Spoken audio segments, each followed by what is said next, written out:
Renungan hari ini berbicara tentang menghadapi situasi yang tidak menyenangkan. Dalam hidup, kita semua hadapi yang baik, buruk, dan tidak menyenangkan. Kita menyukai waktu yang baik. Kita melihat kebaikan Tuhan dan pintu-pintu terbuka. Tapi, ada kalanya kehidupan membalikkan arah kita. Jika kamu melewati penderitaan dengan sikap yang tepat, kamu akan mampu melewati kesulitan itu. Tuhan akan membuat sesuatu yang indah dari situasi yang buruk. Kamu akan mencapai level destinasimu, bahkan yang mungkin kamu tidak pernah capai. Pada musim-musim yang tidak nyaman, kita lebih memilih untuk tidak pernah menghadapinya. Namun, itu diperlukan untuk menggenapi rencana Tuhan. Lihat, kamu tidak tumbuh di masa yang baik. Saat sulit, kamu akan berkembang. Imanmu bisa meningkatkan kepercayaan dan ketahananmu menghadapi pergumulan. Tidak ada dari kita yang menyukai musim-musim yang jelek. Tapi itulah saat Tuhan melakukan karya terbesarnya. Mempersiapkanmu untuk sesuatu yang belum pernah kamu lihat. Itulah yang terjadi pada Yakub. Dia baru saja pindah ke kota baru, dia bekerja untuk pamannya, seorang pria bernama Laban. Laban memiliki dua putri, Rahel dan Lea. Rahel sangat menarik. Dia sangat cantik.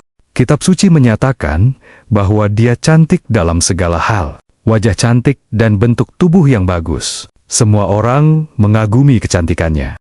Salah satu terjemahan mengatakan, Lea tampak pucat. Rahel memiliki kecantikan fisik yang luar biasa. Sangat jarang Alkitab menggambarkan penampilan fisik seseorang.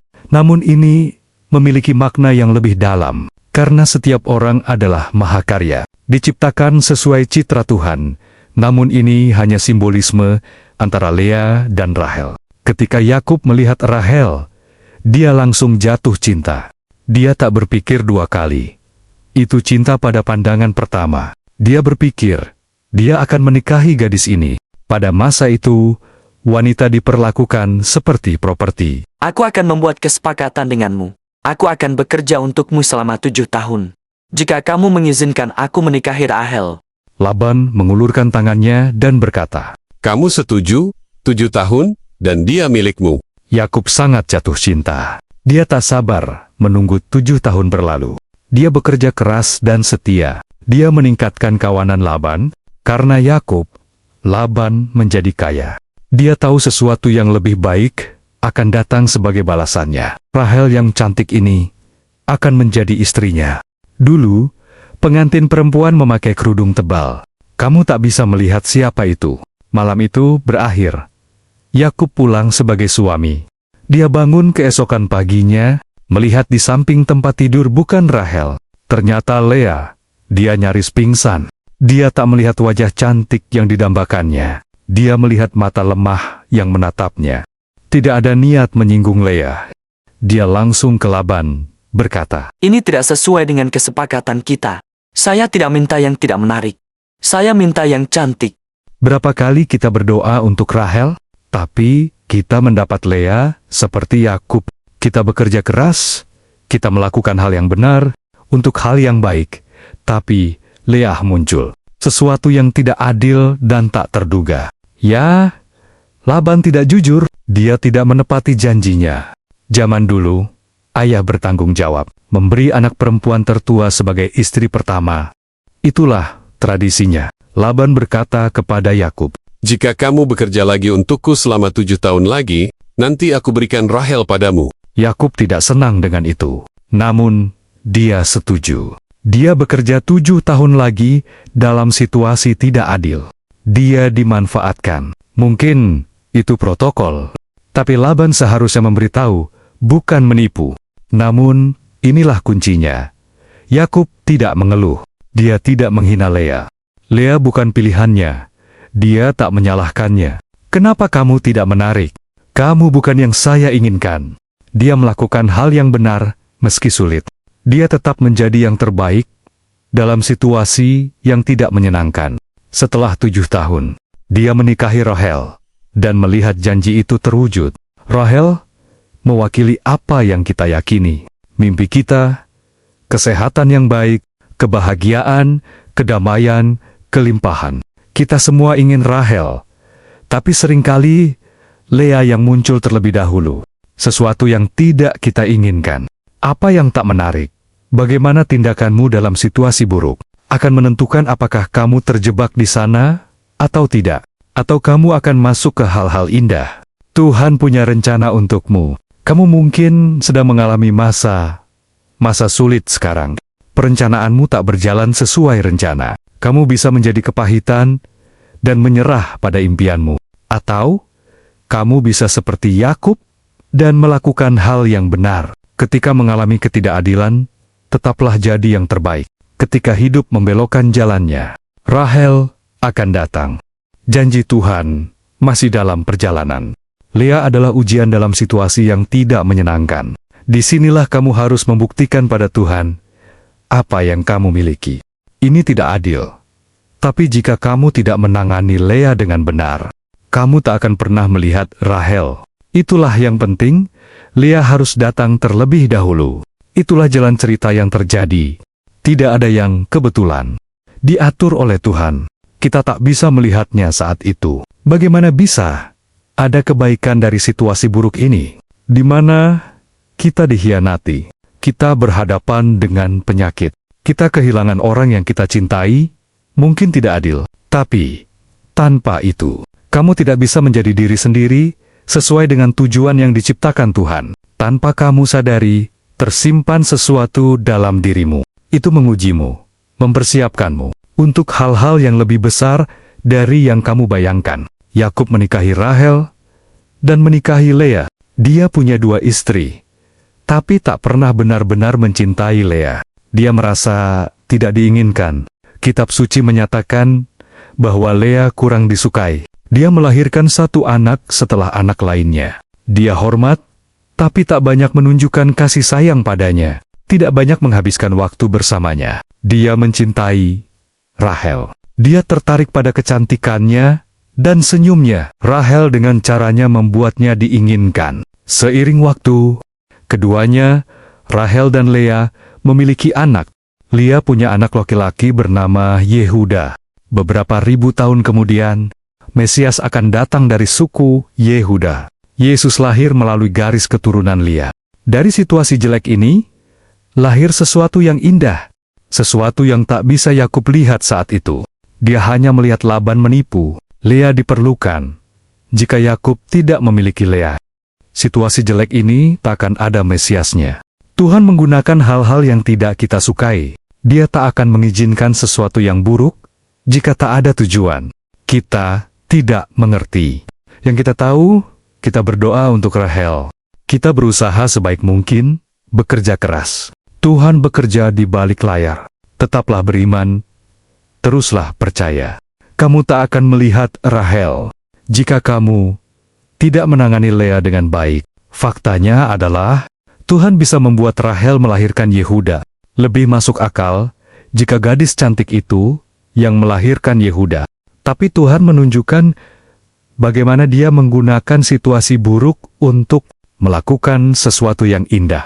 Salah satu hal yang belum pernah kamu lihat, tanpa pengkhianatan, tanpa kehilangan, tanpa kesulitan.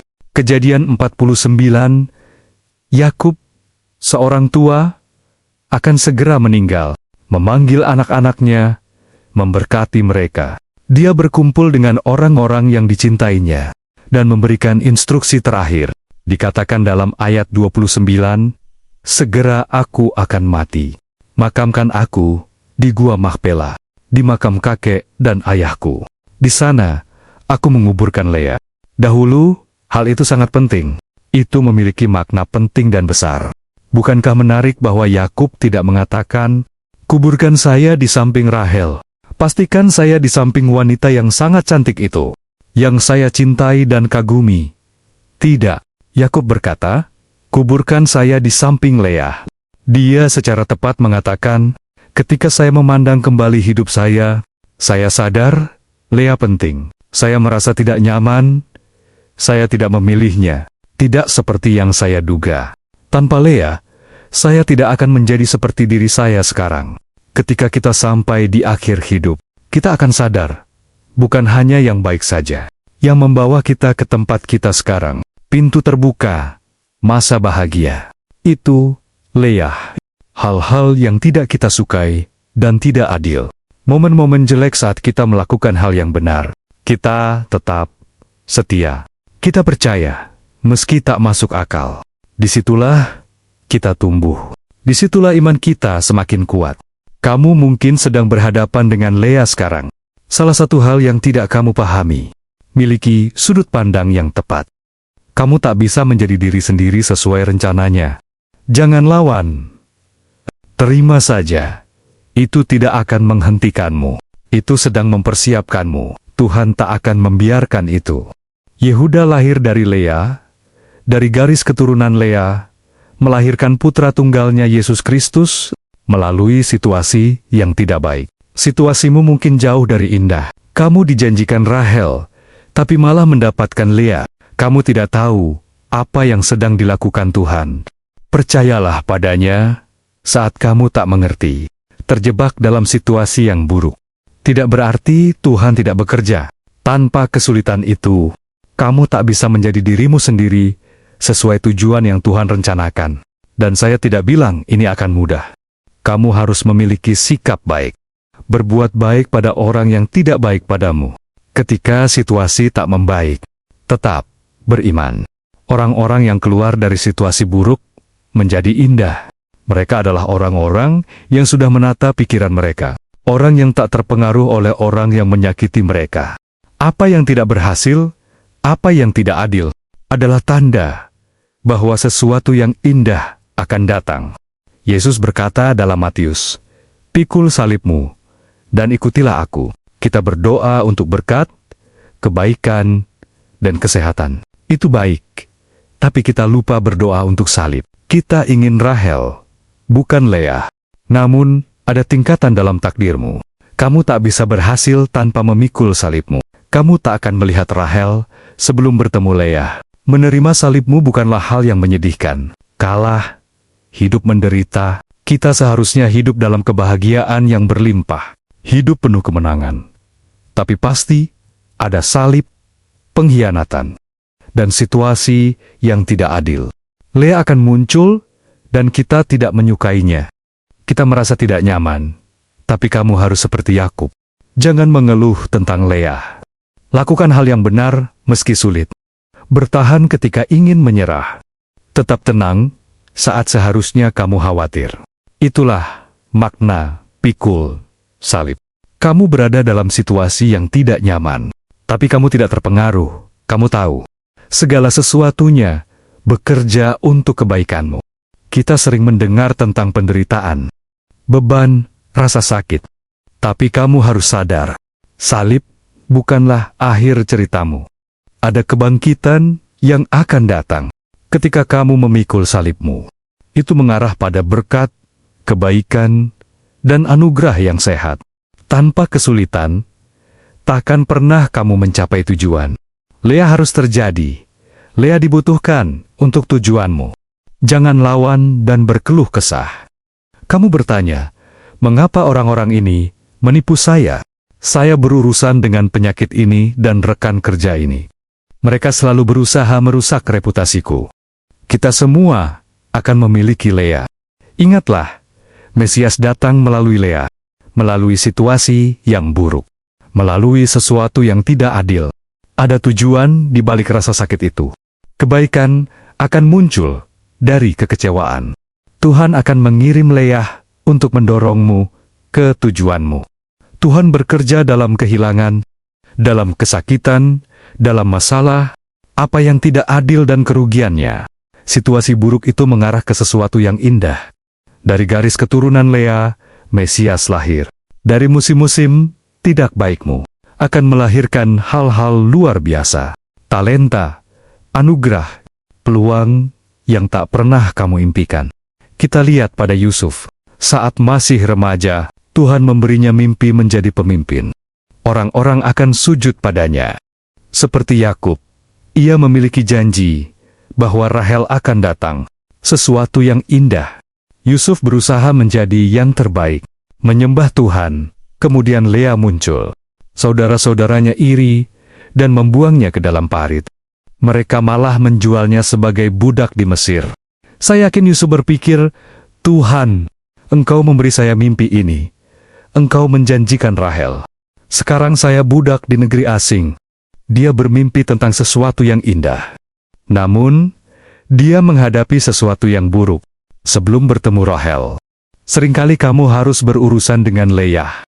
Bagaimana kamu menghadapi pengkhianatan, kekalahan, penundaan yang akan menentukan apakah kamu bisa melihat Rahel? Gampang sekali merasa pahit ketika mereka menaruh kerikil di pundakmu. Momen-momen jelek itu tidak kebetulan. Itu tanda Tuhan sedang berencana sesuatu. Tuhan tahu janjinya padamu.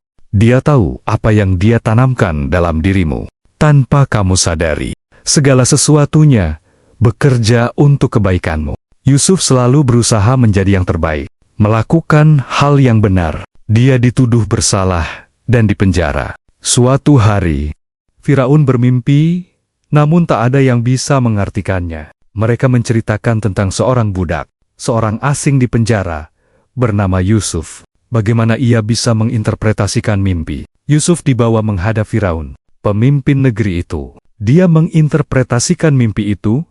Firaun sangat terkesan. Maka ia menjadikan Yusuf sebagai Perdana Menteri Mesir. Yusuf melihat impiannya terwujud dalam kepemimpinan Firaun. Jika Yusuf ada di sini hari ini, dia akan bercerita padamu. Iri hati saudara-saudaraku perlu terjadi. Pengkhianatan itu perlu terjadi. Tuduhan palsu perlu terjadi. Leah harus terjadi. Tanpa situasi buruk itu, dia takkan pernah melihat Rahel yang merupakan bagian dari rencana Tuhan. Pertanyaan saya adalah, bisakah Tuhan percaya padamu? Bisakah Tuhan mengandalkanmu untuk melakukan hal yang benar? Dalam situasi sulit, pada hal-hal yang tidak adil. Ketika kamu berdoa untuk Rahel, tapi Leah yang muncul. Apakah kamu akan seperti Yusuf dan terus menjadi yang terbaik? Itulah syarat lulus ujian. Ketika kamu bertahan dengan sikap baik, lalui penderitaan dengan senyuman, memuji Tuhan daripada mengeluh, akhirnya itulah yang akan mendorongmu ke tujuanmu. Tuhan tidak mengirim kesulitan. Dia tidak mengirim penyakit. Namun, jika Dia mengizinkannya, nantinya Dia akan menggunakan hal itu untuk kebaikan. Kamu mungkin menghadapi Leah hari ini. Sesuatu yang tidak kamu pahami. Kamu tahu, Tuhan berjanji akan memberimu Rahel. Tapi hasilnya tidak seperti yang kamu pikirkan. Sepertinya, Tuhan tidak menepati janjinya. Bolehkah saya memberi semangat? Rahel masih akan datang. Tuhan bekerja di balik layar. Ini adalah ujian. Saat kamu harus membuktikan pada Tuhan. Jangan putus asa. Dan jangan menyerah.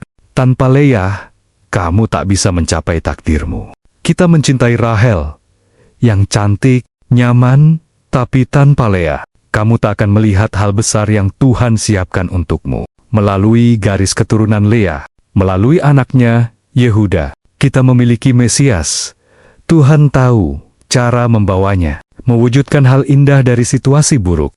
Saya memintamu untuk mempercayainya. Ketika kamu tidak mengerti, lakukan hal yang benar saat merasa tidak nyaman. Semua hal yang tidak kamu sukai, kamu harus tahan. Hadapi penderitaan. Itu sedang membentuk kamu menjadi dirimu sekarang dan nanti. Jika kamu melakukan ini, aku percaya Tuhan akan lakukan seperti untuk Yakub. Kamu tidak hanya akan melihat Rahelmu sebagai berkat, anugerah, penyembuhan, tapi Tuhan akan mengubah situasi buruk menjadi indah dan membuat sesuatu yang luar biasa dari itu. Kamu akan tumbuh lebih tinggi, mewujudkan impian, dan mencapai kesempurnaan takdirmu dalam nama Yesus. Amin.